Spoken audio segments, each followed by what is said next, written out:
Have someone join us on the phone now. He is a congressman who represents the district that includes Lafayette. Charles Boustany joins us on the phone. And we also know, Congressman, Lafayette is your hometown. Your heart must be very heavy today. This is my hometown. And I personally, my wife and I, my kids, we've all been to that movie theater many, many times. And it's a close-knit community, and we're all grieving. This is a terrible, terrible tragedy. But the key is to really put the pieces together. Our law enforcement have done a great job. Our first responders, the ambulance service did a wonderful job. But we need to get the facts. We need to understand what exactly happened.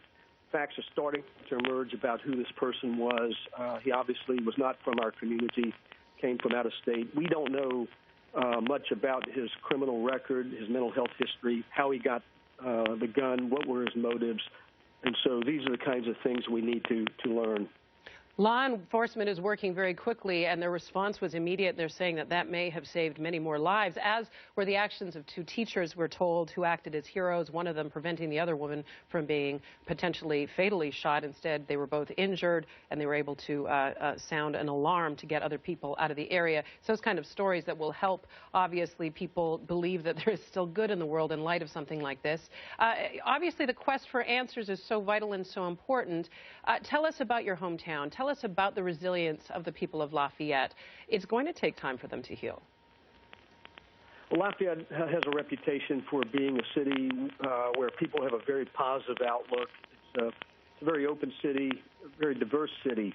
And it's a college town. And, you know, we take a lot of pride in working hard, playing hard, and also family. And, you know, this kind of situation is something we never expect to happen in our community.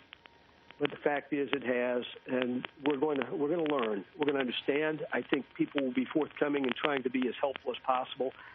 And the fact is, let's get all the details that we can learn on the table and you know, pull together. And look, right now, my heart goes out for the victims and their families. We all know each other personally. Lafayette's a town with a lot of personal ties, and it's very hard. It is very difficult, and it's important, as you say, to focus on the victims in this situation. We know that 2 people have been released from the hospital. 1 remains in critical condition. Obviously, our hearts go to them, and we're watching for updates on their conditions. We hope they continue to improve. It's interesting that your governor just said, Bobby Jindal just told our Chris Cuomo moments ago, that the tough part is now we have to explain to our children why bad things happen to good people. And the question goes to why this happened and why this man was able to have a gun. We don't know about the circumstances of why he was able to have a gun and how he got that gun if he had it legally. Do you think there's a conversation that needs to happen in our nation and perhaps even in your state and in your district about our gun laws? It has been going on for quite some time. And, you know, in Louisiana, we are, you know, we like to hunt and fish. We value those things. Those are things we do with our children. We teach our children responsible use of guns, whether it's in a duck blind or a deer blind. And the fact is, we don't know how this guy got the gun. We have gun laws. And I think the key is to figure out how do you keep guns out of the hands of criminals? How do you keep these kinds of guns away from those with a serious mental health history?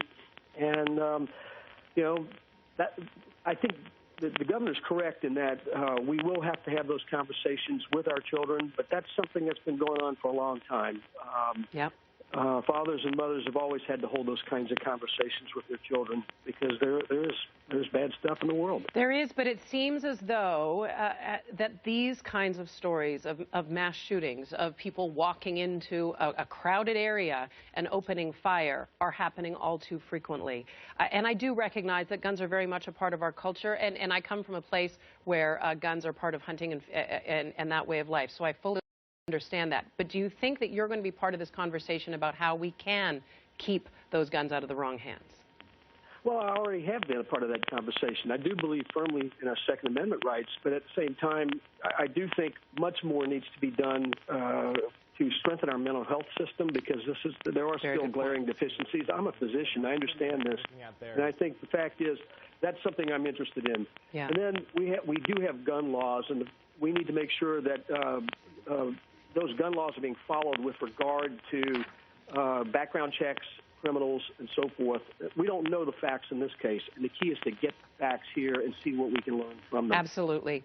I want to say thank you, Congressman, and our hearts are with you, and our prayers are with the victims on this terrible day. Thanks so much for joining us here on New Day. We'll continue the conversation. Thank you. We always talk about guns in these situations.